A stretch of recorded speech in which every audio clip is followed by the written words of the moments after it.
Assalamu alaikum wa rahmatullahi wa barakatuhu. Barkanku da sake dawowa ajinmu na koyon lissafi. Yau muna son mu ga word problems involving multiplication of numbers. So kamar yadda kuke ganin wannan questions bari mu yi analyzing nasu sai ku ga yadda suke. Aka ce number 1, there are 144 biscuits in a packet. Wato akwai biskit guda 144 a cikin packet guda ɗaya.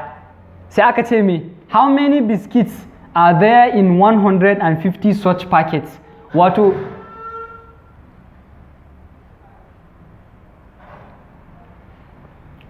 idan aka samu packet guda 150 to biskit guda nawa za a samu? Tunda an ce a packet guda ɗaya an samu biskit 144, so a packet 150 kuma nawa za a samu? Kun ga kenan za mu yi multiplying wannan 115 da wannan 144 ɗin, shine zai ba mu total number of biskit da za a samu a packet guda 150.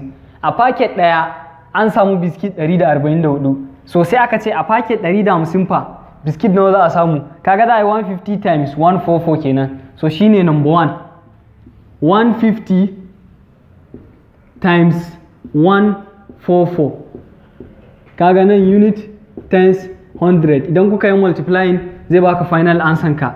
Sai question na biyu kuma aka ce when a number is divided by 268, idan ka yi dividing wani number da 268, so amma ba mu san wani number bane ba aka yi dividing din, so yanzu sai mu ce let the number be x, tunda ba mu san mene number ba.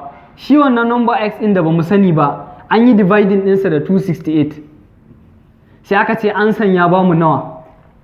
394. The answer is 394. 394.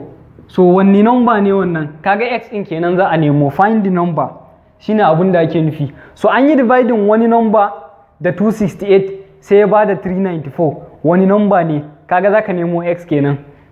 So wannan a takaice dai su ne a word problem wasu question guda biyu da na yi extracting. In kuna so za ku iya duba textbooks a irin su Macmillan Champion, Primary Mathematics da sauran a multipurpose. Za ku samu a more questions wanda za ku iya practicing. So mun gode da kallon bidiyon mu, kada ya kumanta idan ba ku subscribing channel din ba ku yi, sannan ku sharing videos namu. Wannan za mu bar muku su ku karisa ku samu answers in za ku iya dropping answers ku a comment section. Mun gode.